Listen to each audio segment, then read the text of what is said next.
Welcome to the Loaded Cannon, and come here. Like this video if your team is top of the Premier League. Get in there. 2-0 regulation.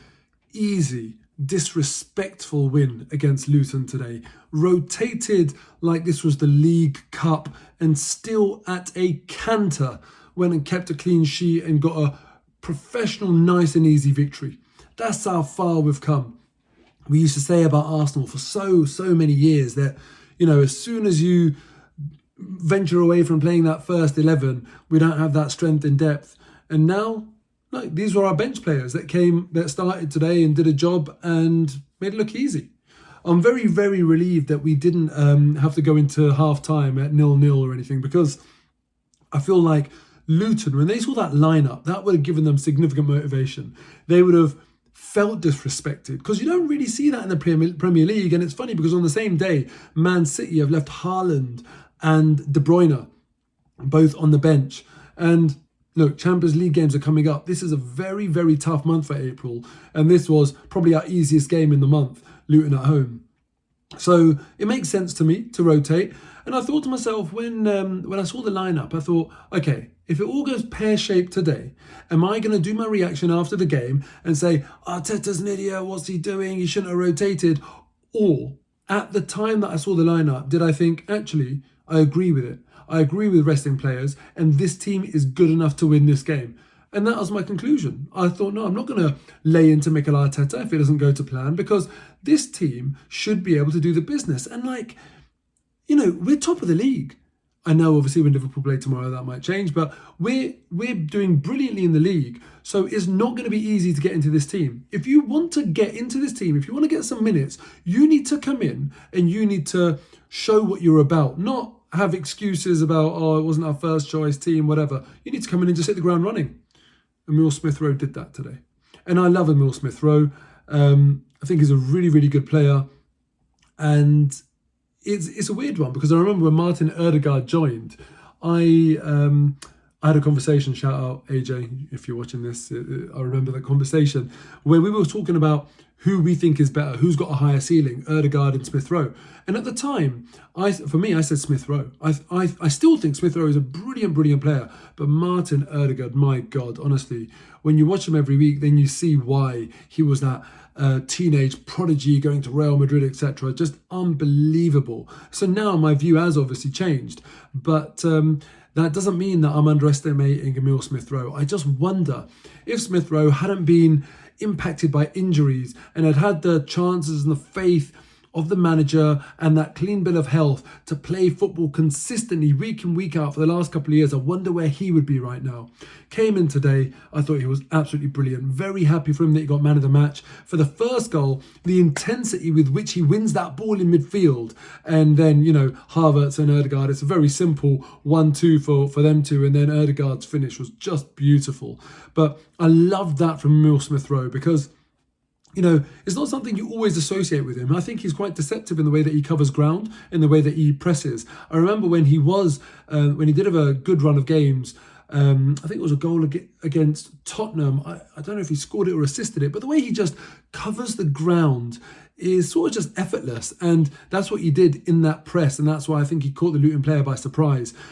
But then it obviously goes to Ødegaard and then Havertz and back to Ødegaard. The finish from Martin Ødegaard was so good, because what he's done there, he's done that absolutely intentionally. He knows I'm not going to go across. I'm sort of in a way, giving the keeper the eyes a little bit.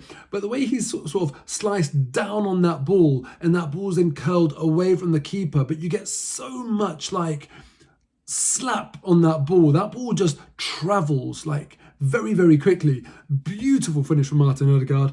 And then the second goal, Smith-Rowe. This was all Smith-Rowe. I'm just gutted that Reiss Nelson wasn't the one that actually got the touch and it went down as an own goal, because I would have loved Reiss Nelson to go and get a goal. But the work from Smith-Rowe, the movement of the ball, the way he receives it, doesn't panic, holds on to it, and then he knows with that nutmeg pass, that he got the assist for, he knows that when he's putting it into that area, anything can happen. And, chances are it's going to be very, very hard to clear that. And, he got his reward. So absolutely deserves the assist. Wish Smith-Rowe got the goal, but, never mind, didn't happen.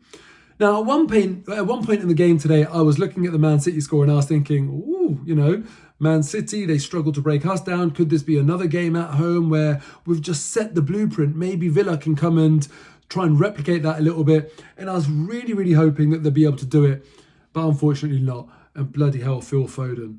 I don't know if you've seen his goals from tonight, but wow. And, it would have been amazing for Arsenal had Man City dropped points again. Then it would have been like a massive, massive turning point in the league. But it's so flipping tight. And obviously Liverpool have got a game that you expect them to win tomorrow. So it looks like they'll return to the top of the league. But look, we've got to see what happens. All we can do is play your games and win. That's what Arsenal did today. And we managed to rotate ahead of what is going to be a really, really important game against Brighton. We've got Bayern. Now it's going to be really, really intense for Arsenal. And at the end of this month, we'll know whether Arsenal have turned a corner in terms of the mentality of seeing out the really, really hard times at the business end of the season. And it feels like we have. The past last season, I never thought we were going to win the league. The season before that, I never thought we were going to get fourth, because I felt a frailty in the team that I don't feel anymore. And I think Declan Rice is a massive, massive part of that. But also it feels like the team have developed. They're not as jittery. They seem quite calm, whether they're playing first on a match day weekend or midweek match day fixtures, whether they're playing last.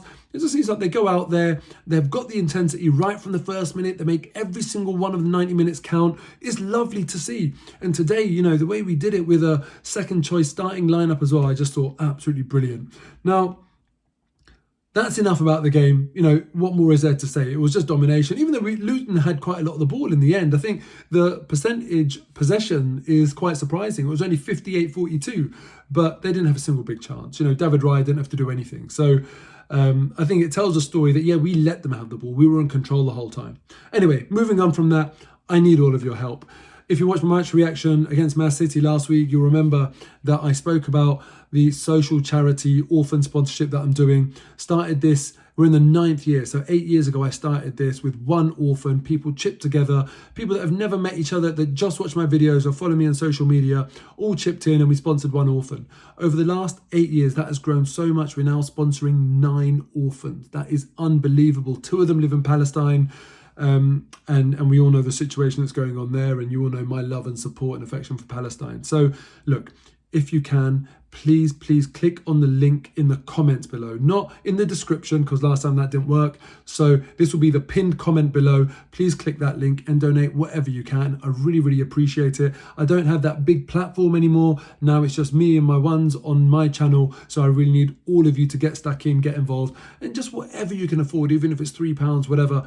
I will pick someone at random for a prize at the end of it all if we meet our target. So please do get involved and donate.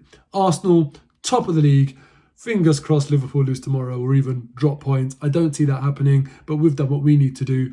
And now for a bumper month of unbelievably important fixtures for Arsenal, let's see what this team's got about them. Take care.